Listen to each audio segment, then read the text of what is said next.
we're gonna go through our peri-nutrition, which is essentially your nutrition around your workouts, okay? So your pre-workout meal and your post-workout meal.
Hello guys, and welcome back to the channel. Chen Yang here, and I hope you guys are doing so well. So welcome to another full day of eating. Today just want to take you guys through what I'm eating currently on a training day, but also just want to make sure that I'm giving you guys a bit more value in these full days of eating than just, food inspo. So we'll be going over what to essentially prioritize for a pre-workout meal versus a post-workout meal, because if you've been following me for a while, you probably know that I typically eat these same kind of foods for my pre and post workout. If you know, the cereal and the protein shake combo. So you may be wondering, like, why does she always have that? Is there kind of, I guess, like a better way to have those meals just before your workout and after your workout? And I will be going through that today. So we started off the day essentially going off for a morning walk. It's what I've been loving at the moment. It is getting slightly colder now in the morning, so I do need to go just buy a jacket that's going to keep me warm. Duh. And then after my walk, just popped downstairs, made myself a lovely oat bowl and had breakfast whilst just replying to all my clients, their form checks and all that. That's how I typically start most of my mornings. It's always the same routine there. But right now I'm just going to get cracking with some training. So I have just hired a new coach. Essentially my clients now will have 2 coaches, so extra support, extra accountability, extra guidance within the community, one-to-one as well on a one-to-one aspect. Essentially just creating more value in the coaching program. That way it can also give me some more time back to produce more value in terms of content for my clients. So yeah, a lot of exciting things happening, and I'm just writing out the agenda for our meeting this evening. I'm meeting up with her this evening. She's in the UK, so the time zone means that we can really only call late evenings for me, her mornings, and just gonna go through essentially what she needs to kind of familiarize herself with, the company's values and the principles, how I kind of speak with my clients, just kind of our core ethos, because I think that's quite important. And I think, within coaching, it's not, again, as I always say, not a training and just nutrition plan. It really is how you communicate with your clients, and the relationship you build within the community, within everyone around you. So gonna get cracking with that. And then just a lot of sort of like business stuff, a lot of webinars that I want to catch up on in terms of just how to be a better coach, be a better kind of salesperson as well, marketing, essentially how to build your own business. When you own your own business, you're not just a coach, you're also like the social media content creator, the head of marketing, the head of coaching, the head of sales, the head of finance and everything. It's crazy, but it is such a great learning experience and I love it. Like, I love it so much, but sometimes it can be quite overwhelming. So I'm gonna get cracking and I'll catch you guys at my next meal. All right, so we are back now and it is 2 p.m. The glamorous life of an online coach. I have just been sat on my ass for the last few hours since breakfast, really, when I was last with you guys. But yeah, just went through some webinars, went through some team training, and I am just now gonna go make my second meal. It's pretty much just a snack, just a protein source and some carbs, just to fill me up, because my next meal will be my pre-workout meal, which is slightly bigger. So just a quick snack now, and then I will be back and I will go through peri-nutrition, essentially pre-workout and post-workout nutrition, what to kind of opt for, how to kind of maximize, I guess, your nutrition around your training. It's not one of those things where it's like life or death if we're not doing this at the moment, but those small kind of changes can really just help you with your performance and how you feel and your recovery. So let's go ahead and make some food first, and then we shall sit down and have a little chat.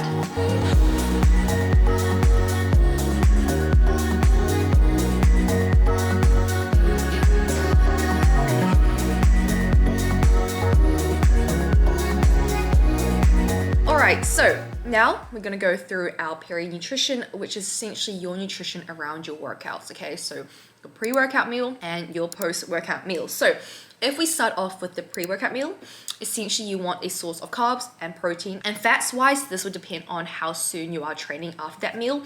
So if you, for example, are training 4 hours after your meal because say you work a 9 to 5 or you work a job where you can't essentially eat right like an hour before your training, make sure that the meal is slightly larger so that you are full at 3 to 4 hours time.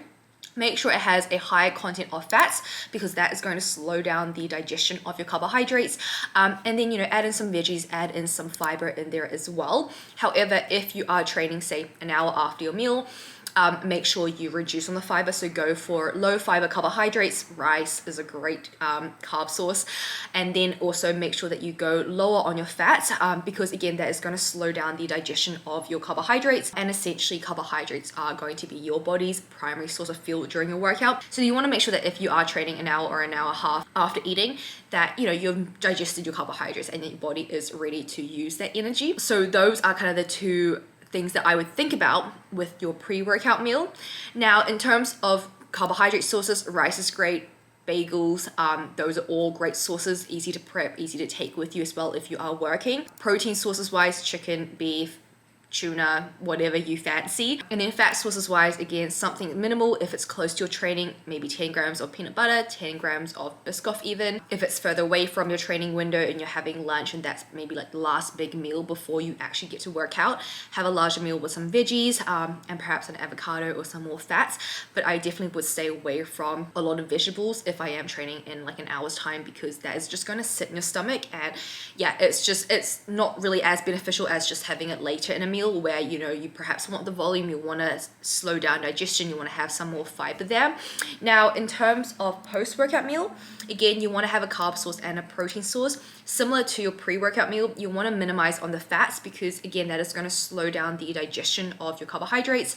And essentially when you are training, you are depleting your glycogen stores, okay? So what we want to do right after training is to replenish those to kickstart our recovery.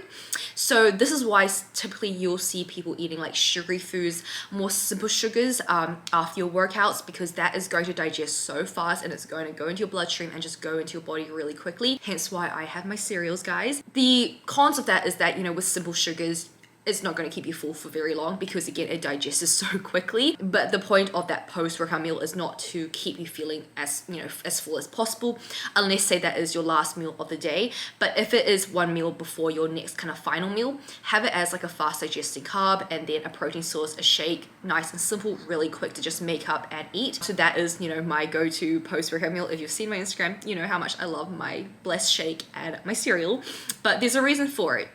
Now, in terms of fat, again, you want to minimize that. So typically I will just leave my fats towards like, dinner.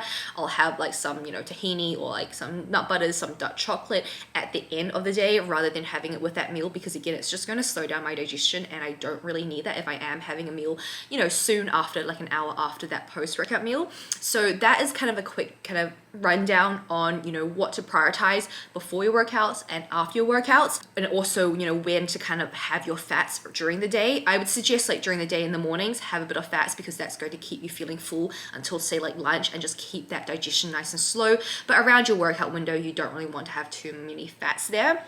Now, in terms of protein wise, so you want to be having a source of protein right after your workout because again, when you train, you are breaking down your muscle tissues and fibers, and essentially that protein source is going to help with your protein synthesis and just essentially to rebuild your muscle to recover. That is why it's so important to have it. Now, there is no specific like time that's going to be best, right? So typically I think people overcomplicate things by being like, exactly how long after training should I eat?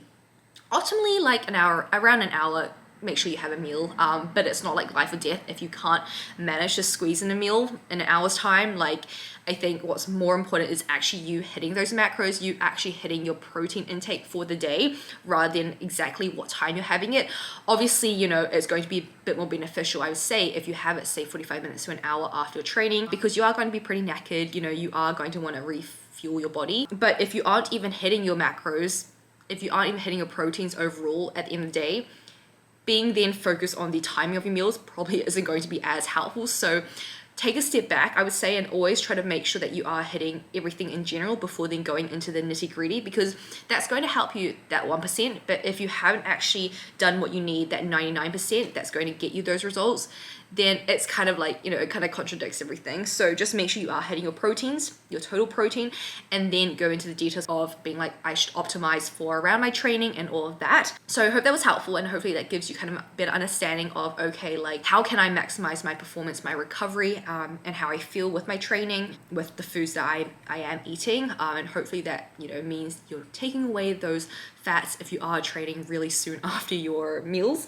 because it's not really going to help. And hopefully you aren't having too much fiber and a bunch of vegetables before your workout, because I can't imagine how your stomach's going to feel with all that when you're trying to do squats and everything. So yeah, I hope this was helpful. I'm going to finish my meal now, and then I'm actually going to go make my pre-workout meal. So I'll show you guys what it is. You know, it's usually the same thing that I always kind of have, but if you guys haven't realized yet, then I'll take you guys along. But there's a good reason for it. There's a good reason why I always have those same meals before my workouts and after my workouts. So anyways, I will catch you guys later at my next meal, but this is pretty much my little like midday snack.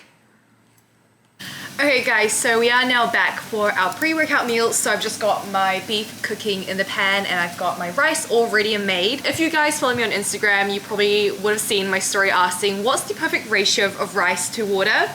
So a lot of you guys said I think it's like 2 to 1, or use the finger method. Like most of us Asians kind of just look at it and go, oh yeah, I think that's right. And that's kind of what I've done. Like I know that everyone gave me ratios, and I was like, honestly, I can't really be bothered actually like looking at the ratios, so I'm just gonna do what my mom told me to.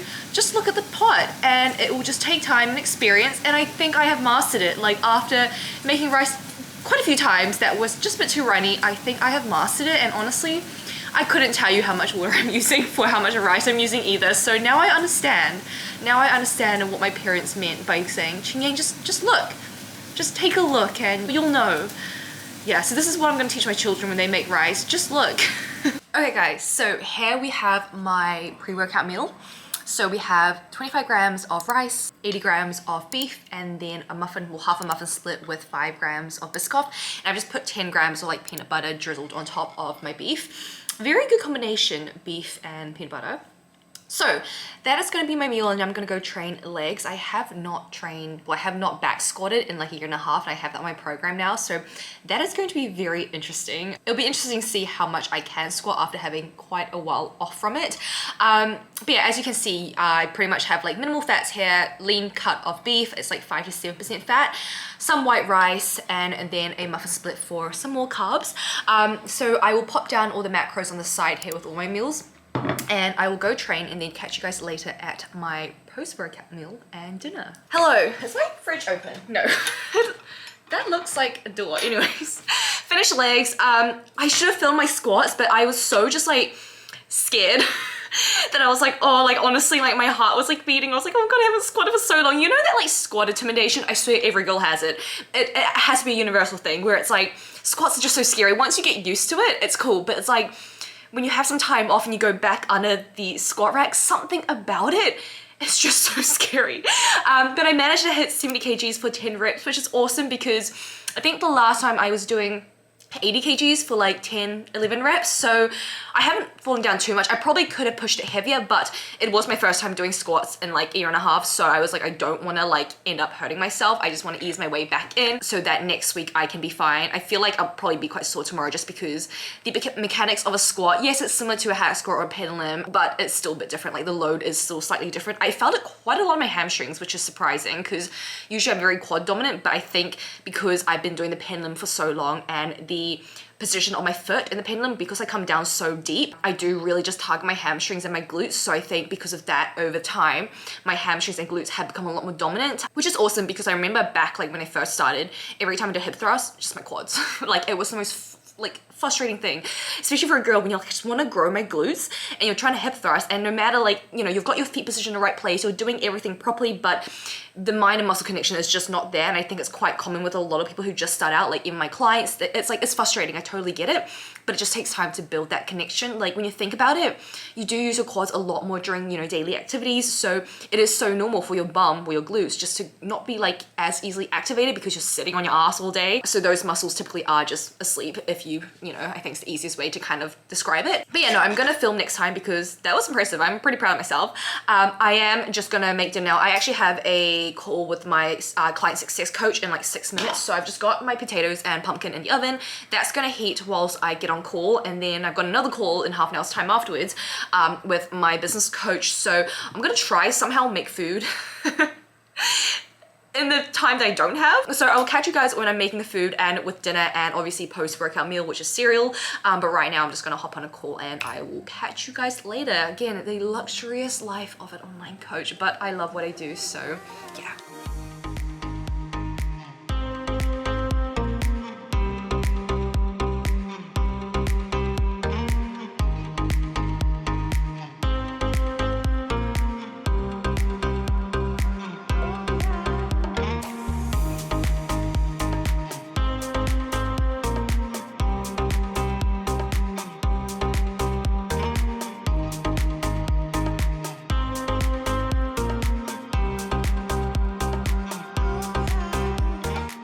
Alrighty, so the 2 calls are done, and now I am going to have my favorite meal, which is my cereal, followed by my dessert bowl. So not really my post-workout meals since I've already had dinner, but if you know me, I love my sweet food before bed, so just swapping it around, you know. Plus also I forgot to put my shaker with water in the fridge, and no one wants a warm protein shake with cereal. That's just not it. Key little tip here, guys, like if you are still using milk with your protein shakes, and your cereal, you really don't need to, like, save those calories elsewhere, especially if you're dieting. Like, unless you physically need the milk, which you won't, you really won't taste the difference if you just use cold water with your protein powder. That is also dependent on your protein powder. Now Blessed is like, it just mixes so well and it's so thick and it's so sweet, and yeah, the flavors are just out of this world that you don't really need milk. But I guess like maybe if you were to have some other protein powder, you might want the kind of thicker texture of the milk. I don't know, I only take Blessed, so I wouldn't know. But if you take Blessed, or you have a nice protein powder, just use water and just save those calories elsewhere. Like, it's so much nicer. Personally, I like eating my foods. You don't really taste the difference of having like almond milk and normal water. Normal water? Is there like anything different that's not normal water? I digress. Anyways, I'm gonna make those meals. And that will end my full day of eating, and I will pop those macros with the meals as well so that you guys can see. Again, please don't copy my macros thinking that, you know, if you're, I know, similar height to me or same weight or have the same goals, that they will suit you, because they won't. Everyone is so different, regardless of your height, your weight, you know, your lifestyle. Genetics is going to play a role, your body comp is going to play a role, like so many different things, your NEAT, what you do on a daily basis, your habits, your fidgeting, like so many different things. So please don't copy any of my full days of eating or anyone else's. They're great for inspo, they're great for meal inspo to see, you know, how people balance out their meals, you know, how I kind of have that 80-20 balance of soul foods and foods that are going to give me my, you know, nutrients and vitamins that I do need in my proteins. So that is all I kind of hope to inspire from these videos. And I say this a lot to my clients as well, because when someone new joins, they're like, oh, so, you know, what can I expect with this dieting phase? Like, where will my calories go? You know, even with reverse dieting, or how much more can I eat? Like, where will my calories go? And it's like, even from as a coach's perspective, and having coached so many clients through the exact same processes of dieting or reverse dieting, I couldn't tell you exactly, because everyone's body is so different. But as you know, you slowly work with someone, you kind of get to understand what their body's like. And same thing for like me or like other bodybuilders. My body responds really well to more food. Like, I can reverse myself up quite high, but a lot of girls my height and my size could not eat nearly the same amount as me. But then at the same time, when I'm dieting, I do go quite low, because again, it's just my body. So yeah, everyone is very individual. Anyways, I am going to go make my meals, and I will catch you guys later.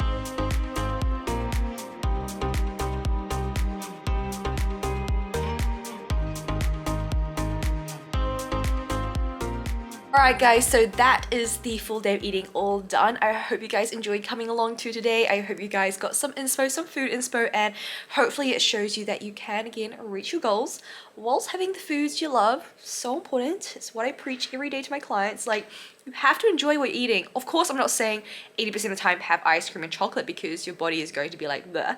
But make sure you are fitting those foods in because they are good for your soul. And balance is important, and they're going to keep you sane on your journey. And why not make your journey that much easier by actually enjoying it, you know? So yeah, I hope you guys enjoyed this. If you did, make sure to give it a like and subscribe because it really does help out the channel. It really supports me and I really appreciate it. If you aren't following my Instagram and you're not in the Instagram family, that is czia.fit. Would absolutely love for you to join there. Yeah, it'd be lovely to see you guys there. And other than that, I hope you have a lovely rest of your night or day wherever you are. If you want to grab yourself some Blessed protein, you can use my code czia10 for 10% off. That is at Blessed and every range at EHP Labs. Their banana bread flavor, amazing. Anyways, I will see you guys soon and have a lovely day. Bye!